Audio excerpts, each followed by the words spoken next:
Assalamualaikum warahmatullahi wabarakatuh. Halo guys, kami dari kelompok 8 akan menjelaskan tentang negara maju, yaitu negara Cina. Yang ke-8. 1. Dinda Arini nomor absen 8. 2. Wadi Ramadan absen 11. 3. Hidayah Rasisa absen 20. Negara Cina, Republik Rakyat Tiongkok atau secara umum disebut Tiongkok atau Cina adalah sebuah negara yang terletak di Asia Timur yang beribu kota di Beijing.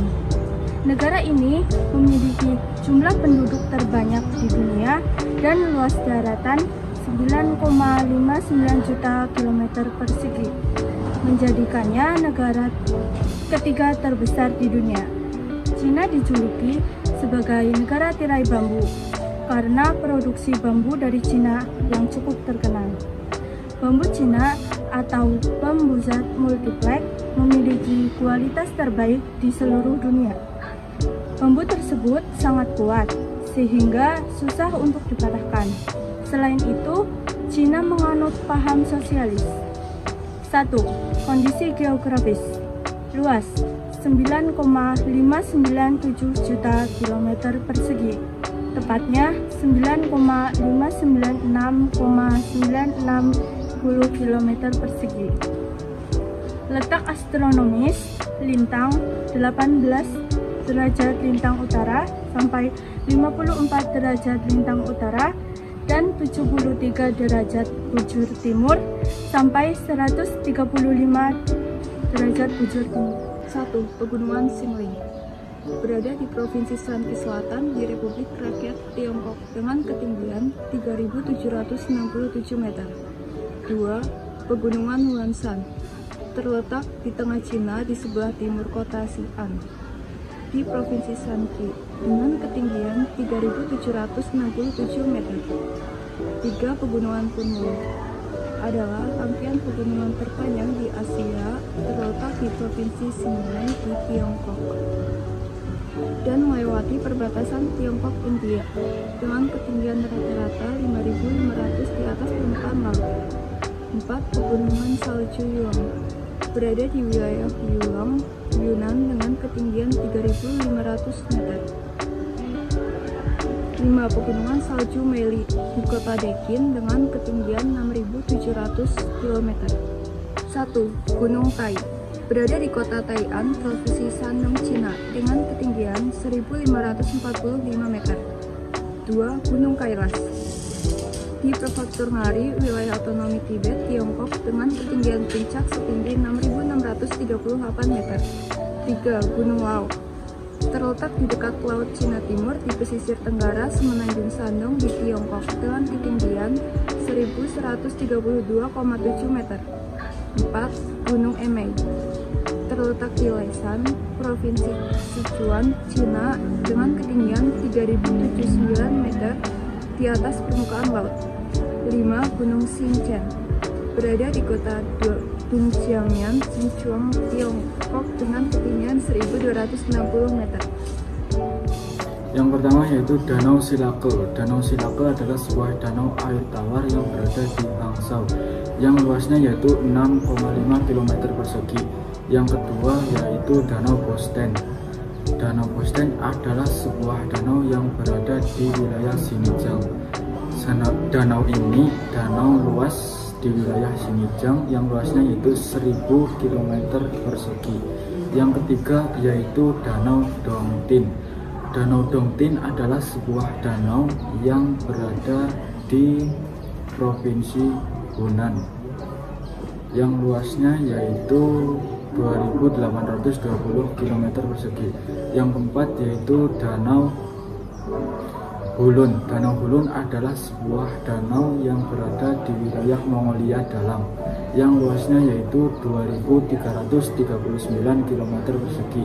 Yang kelima atau terakhir yaitu Danau Erhai atau Danau Er adalah sebuah danau patahan Erpan yang berada di Provinsi Yunnan yang luasnya yaitu 256 km persegi. Sungai yang pertama yaitu Sungai Dadu. Sungai Dadu atau Tatu adalah sungai Min yang terletak di Sichuan, Tiongkok, yang luasnya yaitu 1062 km. Yang kedua yaitu Sungai Hai. Sungai Hai adalah sungai di Tiongkok yang melewati Beijing, yang luasnya yaitu 1329 km. Yang ketiga yaitu Sungai Huangpu. Sungai Huangpu adalah sebuah sungai sepanjang 97 km di Republik Rakyat Tiongkok, yang luasnya yaitu 400 meter dan dalamnya 900 meter. Yang keempat yaitu Sungai Li. Sungai Li adalah sungai yang terletak di Tiongkok Barat Laut, yang luasnya yaitu 1439 km. Yang kelima yaitu Sungai Jiulong. Sungai Jiulong adalah sungai terbesar di selatan Fujian, yang luasnya yaitu 14.700 km. Pantai 1. Pantai Yalongbai. Pantai Yalongbai sepanjang 7,4 km di sebelah tenggara Sanya, Hainan, dan Cina. 2. Pantai Tianya Haijiao. Pantai sepanjang 24 km di sebelah barat Sanya, Hainan, dan Cina. 3. Pantai Jinsan. Pantai Jinsan adalah terletak di sebelah ibu kota Taiwan. Tempat wisata 1. Tembok Besar Cina. Tembok Besar Cina ini dibangun selama 2 milenium melintasi Cina Utara dan Mongolia Selatan. 2. Jinshan Park. Jinshan Park adalah terletak di pusat kota Beijing, meliputi area seluas 57 hektar yang menghadap gerbang utara kota terlarang. 3. Kota La Palace. Kota La Palace adalah istana musim dingin Dalai Lama dari 1649 sampai dengan 1969. 2. Penduduk suku minoritas. 1. Suku Han. Suku Han adalah sebuah suku mayoritas di Tiongkok. Suku ini mendapat namanya dari dinasti Han dan telah mempunyai sejarah yang panjang sejak 2200 tahun yang lalu. 2. Suku Man atau Manchu adalah salah satu dari 5 suku besar di Republik Rakyat Tiongkok sekarang ini. Suku ini pernah berjaya dengan mendirikan dinasti Qing yang memerintah dari tahun 1636 sampai dengan tahun 1911. 3. Suku Hui. Suku Hui adalah salah satu suku dari 5 suku terbesar di Republik Rakyat Tiongkok. Suku ini memeluk agama Islam dan tersebar di hampir seluruh provinsi di Tiongkok, tetapi terkonsentrasi di Ningxia, Hainan, Gansu, Yunnan, dan juga Qinghai. 4. Mongolia. Mongolia adalah etnis minoritas paling terkenal. Mereka merupakan salah satu dari 56 etnis minoritas yang diakui secara resmi oleh pemerintah rakyat Tiongkok. 5. Tibet atau keturunan dari kekaisaran yang kuat. Tibet adalah sebuah kelompok etnis yang berasal dari Tibet. Jumlah penduduk orang-orang Tibet diperkirakan sejumlah 6,5 juta orang. Ras. Ras Cina termasuk ke dalam ras Mongoloid Asiatik.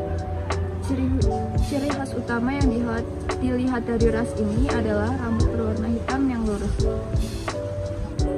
bercak mengau pada saat lahir, dan kelopak mata yang unik yang disebut dengan istilah mata sipit. Selain itu, perawakan ras Mongoloid seringkali dilihat lebih kecil daripada ras Kaukasoid. Jumlah penduduk. Negara ini memiliki jumlah penduduk terbanyak di dunia. Populasi Cina tahun 2022 mengalami penurunan hingga 850.000 penduduk. Kini, Cina memiliki 1,5 1,1175 miliar penduduk. Angka pertumbuhan penduduk. Populasi penduduk mencapai 1,41 miliar atau tumbuh 5,83% pada tahun 2020. Pertumbuhan penduduk rata-rata 0,53%. Jumlah itu dinilai lebih rendah 0,04% dari tingkat pertumbuhan tahunan antara 2000 sampai 2010. Mata pencaharian yang pertama yaitu pertanian padi di selatan pegunungan Qingling, Guangdong, Guangxi, dan Yunnan. Gandum di sekitar Sungai Huang dan Cakungan Tarim. Hasil padi gandum, kapas, jagung, mubel, bit, gula, dan tebu. Yang kedua yaitu peternakan babi daerah Cina Utara dan Barat. Yang ketiga yaitu pertambangan biji besi terbesar dari Ansan, Daye, Bauto, dan Lungyan. Batu bara di utara Sungai Yangtze. Minyak bumi di Jungaria dan Lembah Sasidam. Yang keempat yaitu perindustrian di Shanghai, Beijing, dan Taijin. Yang kelima atau yang terakhir yaitu perdagangan, ekspor tekstil, teh, buah-buahan, sayuran, emas, dan perak. Impor melin, barang logam, kapas, barang elektronik, peralatan rumah tangga. Kebudayaan. 1. Kaligrafi. Kaligrafi adalah seni tanda-tanda bahasa Cina. 2. Bahasa Mandarin. Bahasa Mandarin adalah bahasa nasional resmi Cina. 3. Makan makanan menggunakan sumpit. Makan makanan menggunakan sumpit adalah tata cara penduduk Cina. 4. Xiaoshang. Xiaoshang adalah pakaian ketat untuk wanita. 5. Pakaian putih untuk berkabung. Pakaian putih untuk berkabung adalah pakaian serba putih dari Cina. 6. Kalender Cina. Kalender Cina merupakan sistem peninggalan tertua di dunia. Hal ini semakin menguatkan bahwa Cina adalah negara yang telah memiliki peradaban sejak lama. 7. Porselen. Porselen identik dengan Tiongkok, sehingga kata Cina berarti barang pecah belah. Porselen dalam bahasa Inggris sehari-hari. 8. Pertunjukan opera Beijing di Beijing. Pertunjukan opera Beijing di Beijing ini adalah salah satu dari banyaknya aspek budaya tradisional yang ada di Tiongkok. Peninggalan. 1. Penemuan makam dinasti Han, Mawangdui, yang terletak di pinggiran timur Changshan, Provinsi Hunan. Makam dinasti Han Mawangdui pertama kali ditemukan pada 1971. 2. Penemuan tengkorak manusia Peking. Pada 2 Desember 1929, Pei Wensong, seorang ahli paleontologi Cina yang terkenal, menemukan tengkorak manusia Peking pertama kali di Bukit Tulang Naga di Shaokodian, distrik Fangshan di Beijing. 3. Penemuan prasasti tulang orakel atau Jia Guwen, merupakan karakter Cina kuno yang diukir pada kulit kura-kura dan tulang belikat hewan. Digunakan untuk menyimpan catatan peristiwa yang terjadi di akhir dinasti 1330 sebelum Masehi hingga 1046 sebelum Masehi. 4. Penemuan manuskrip Dunhuang, merupakan tempat penyimpanan dokumen penting keagamaan dan sekuler yang ditemukan di Gua Mugao di Dunhuang, Cina pada awal ke-20. 5. Penemuan makam Dingling. Mausoleum Dingling adalah makam Zhu Yijun, Kaisar Ming ke-13 dan 2 permaisurinya. Ini adalah kuburan kekaisaran pertama yang dibuka secara ilmiah dengan izin pemerintahan. Peninggalan. Penemuan makam dinasti Han di Manceng pada 1968. Kedua makam itu ditemukan di Kabupaten Manceng, saat ini di Provinsi Hebei. Nomor 7 yaitu penemuan situs Hemudu. Pada musim panas 1973, situs Hemudu ditemukan secara tidak sengaja oleh para petani desa Hemudu. Yang ke-8 yaitu penemuan prajurit dan kuda terakota. Dibuat sekitar 2200 tahun yang lalu, ditemukan pada 1974 di sisi timur makam Kaisar pertama Qin Shi Huang. Yang ke-9 yaitu penemuan makam bangsawan Yi Danzeng pada 1977. Ekskavator di Leubudun, sekian di Provinsi Hubei, menemukan makam yang sangat kaya dan tidak terganggu. Yang ke-10 yaitu penemuan istana bawah tanah di Kuil Farmen pada 3 April 1987. Istana bawah tanah True Relics Pagoda di Kuil Farmen ditemukan dan sejumlah besar peninggalan sejarah yang berharga digali. Pendidikan dasar Cina 1. 3 tahun PAUD. 2. SD selama 6 tahun. 3. SMP selama 3 tahun. 4. SMA selama 3 tahun. Sistem pendidikan Cina 1. Yaitu pendidikan dasar, pendidikan teknik dan kejuruan, pendidikan tinggi, dan pendidikan orang dewasa. Pendidikan tinggi setingkat akademi 2-3 tahun, pendidikan tinggi kejuruan teknik 4 tahun, pendidikan gelar magister 2-3 tahun, pendidikan doktor 3 tahun. Industri. Cina menempati urutan pertama di dunia dalam hasil industri. Industri utamanya termasuk pertambangan, pengolahan biji, besi dan baja, aluminium, batu bara, mesin, persenjataan, tekstil, dan pakaian jadi, minyak bumi, semen, bahan kimia, pupuk, pengolahan makanan, mobil, dan alat transportasi lainnya, termasuk gerbong dan lokomotif, kapal laut, dan pesawat terbang. Produk konsumer termasuk alas kaki, mainan, dan elektronik, telekomunikasi, dan teknologi informasi.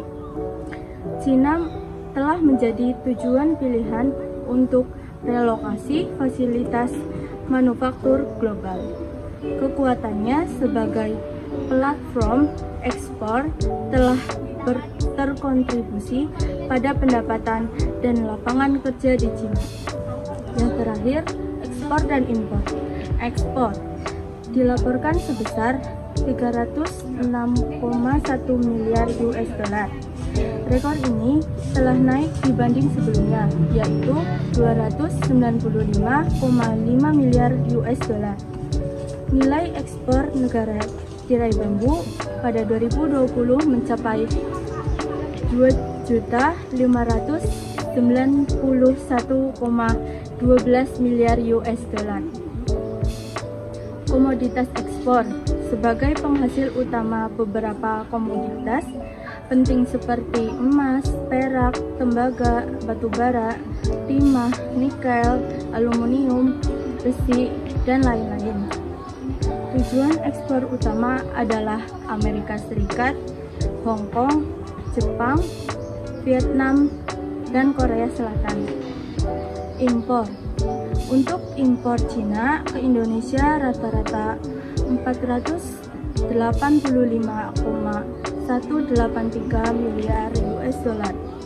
Komoditas impor: barang elektron, fashion, peralatan medis, peralatan rumah tangga, mug atau tumbler, self-called beauty, handphone, aksesoris, dan lain-lain. Tujuan impor utamanya adalah ke Indonesia.